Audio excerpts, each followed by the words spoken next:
Hello, my name is Dante Renee, and welcome to the 10 Room Bizarro YouTube page where I talk about films that I believe need to be talked about more. Like tonight's film, 1975's Wide Open. I'm blanking out the breasts of Christina Lindbergh on the cover here. This is the reversible cover. This is the cover that I chose to have on here, so I have to block out her breasts here. But this is Wide Open 1975, and that's Christina Lindbergh on the front. This is put out by Impulse Pictures. There's Christina Lindbergh again there. Whoops, right there. This is put out by Impulse Pictures, the same company that puts out the Schoolgirl Report films. And this is Christina Lindbergh is on the cover of this. She's getting top billing here. So any Christina Lindbergh fans, they would immediately catch their eye and say that I have to complete my Christina Lindbergh collection. And actually, this was completing my Christina Lindbergh collection because I've seen all of her films, at least that were released in North American releases, except for Wide Open. And this was kind of the last one to be released. 'Cause, I'm going to be reviewing a lot of her other ones in the future, but Anita. And Made in Sweden and Depraved, things like that. Of course, Thriller. But this is one that was actually, it says in the back, written, produced, and directed by Gustav Wiklund. And supposedly this was the last Christina Lindbergh film. So this is 1975, unrated, 102 minutes, Wide Open. Now, the interesting thing, while Christina Lindbergh gets top billing in the film, of course, she would be the most known actor in the film. She she's really not the main character in the film. Actually, in some ways, the main character of the film is kind of a guy and kind of this shorter, unknown blonde girl. But Christina Lindbergh does occupy a chunk of the storyline and is not consistently throughout the film, but occupies sections of the film, even up to the climax of the film. So there she is. This is it. We're going to get into Wide Open right now. So this is a very, very, you hear the title, you're thinking, oh, this is going to be like your maybe pretty standard, standard sexploitation fare, standard erotic affair. Maybe you're going into this thinking, oh, it's going to be like Anita or Made in Sweden, or no. No. This was a completely unique cinematic experience to me. It plays out, a group of people living in an apartment, kind of, almost like a Three's Company type of vibe. One guy, two girls. The two girls are sisters. And it's really their lives unfolding on a day-to-day basis. The movie almost plays out like a David Lynch diary. And I say David Lynch because there are characters in this film from the get-go, from the first 5 minutes of the movie, that are very profoundly strange and bizarre and kind of occupy a space in another world. And sometimes the way they don't talk, the way they stare, it's really, really weird and extremely enthralling and entertaining to me. So it's really these characters and the other characters that kind of are involved in their lives and get involved in their lives, and there are parties, and there's stripping and sex in a stable with cows. There's Siamese cats. There's wine drinking and chicken eating. There's taxi driving and S&M and weird homes and weird drunken parties and of course almost a free love sex vibe. There's group bathtub bathing, a fur coat. There are so many interesting elements. There's a photographer of nude modeling, and kind of a CEO, a businessman who wants a stripper for a business party. There are so many aspects to this film, so many interesting unfolding diary of these people's lives, and the plot meanders and the story meanders in these different avenues and sections, and it continually moves around, and there's offshoots, and it moves in some ways. The story meanders and moves in such a weird, almost an art house way, um experimental way, a little bit Asian of a way to me in the meandering. So let's get into this film, unpack it in a couple different levels like I normally do, and we're going to start off with the music for the film.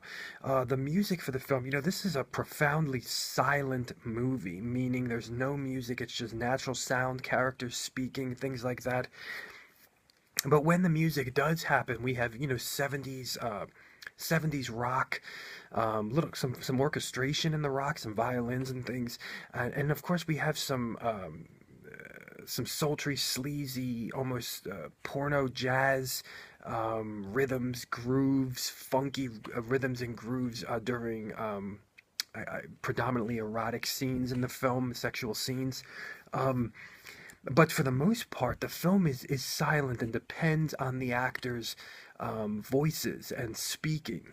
Um, so very, very interesting. And this is a film of characters. It's a film of characters in so many levels, from a random photographer to a weird man who picks up a girl, to his weird home and his weird butler, um, to the weird landlord who hates the sound of cats.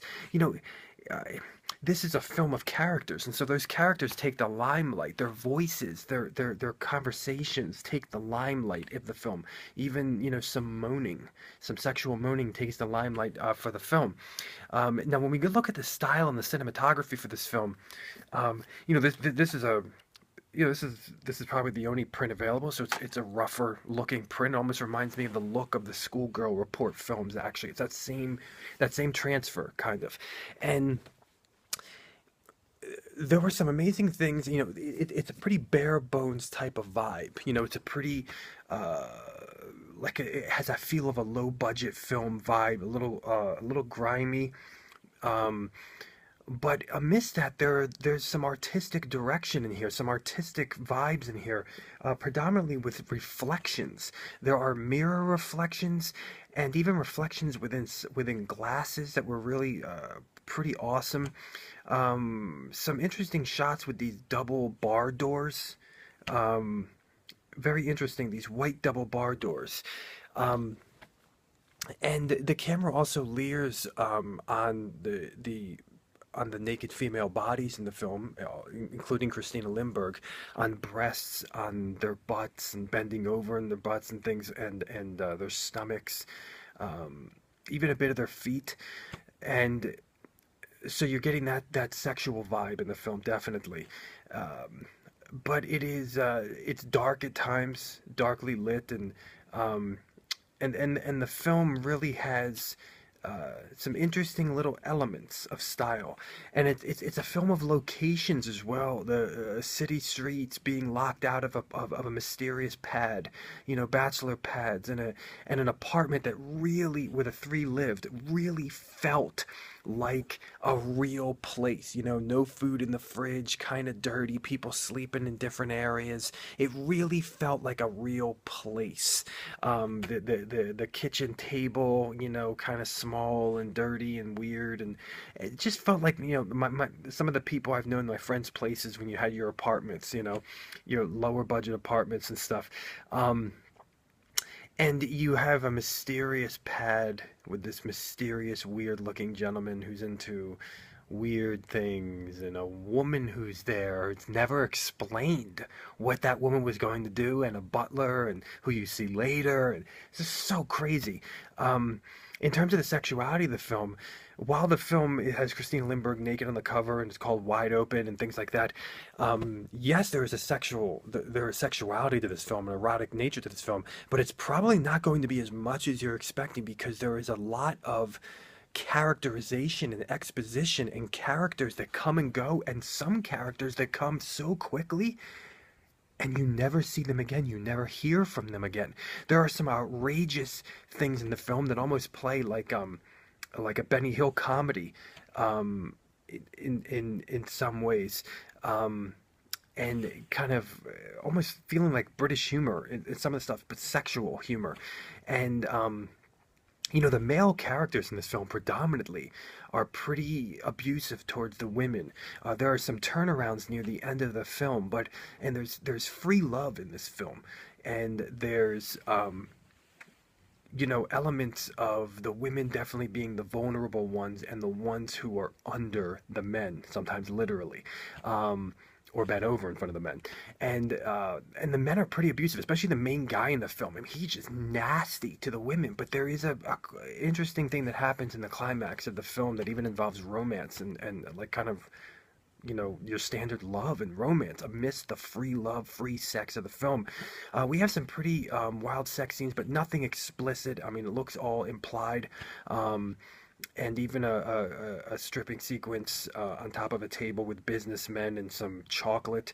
And as I said, some shower sequences and bathtub sequences and things like that. And it's so interesting that the freedom in the love is not so much, it's really regulated to the man in the film, which is interesting. The man has that opportunity, and the women long for his for, for his sexuality. Predominantly, there's a wild closing sequence to this film that has a lot of cinematography and style. The artistic style that is like kind of sped up and wild, and weird movements and kicking of the legs from the women, and three women, and including Christina Lindbergh. There's a lot of weird movements in this film. There's a lot of weird actions in this film, as there are weird characters and weird things being said. The film has a weird vibe about it that you are really, this film's almost feeling like it's operating in a different world. And if you watch it late at night, like most sexploitation needs to be watched,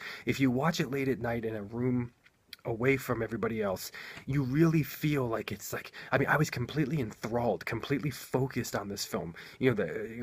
25 minutes went by at the beginning, the first 25 minutes, and I was like, I am really into this movie. I don't know what the hell is like, how this is unfolding, how this is moving, and also the editing of the film at times is surreally choppy, predominantly in the first half of the film, where you feel like you're missing something, and it kind of scatters into different things, and the character was over here, now they're in another place, and there are some interesting, really cool transitions in the film, about a couple different transitions, and so it operates almost, especially the editing, on some surreal basis or something. It's really weird how that works.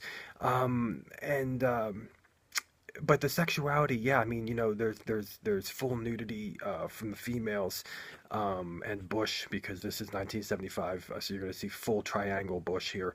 And Christina Lindbergh has, as usual, when she's in one of these types of films, beautiful shots of her whole body, front and back, her face. She's always into the facial expressions in sexual climax and things like that. And everybody is.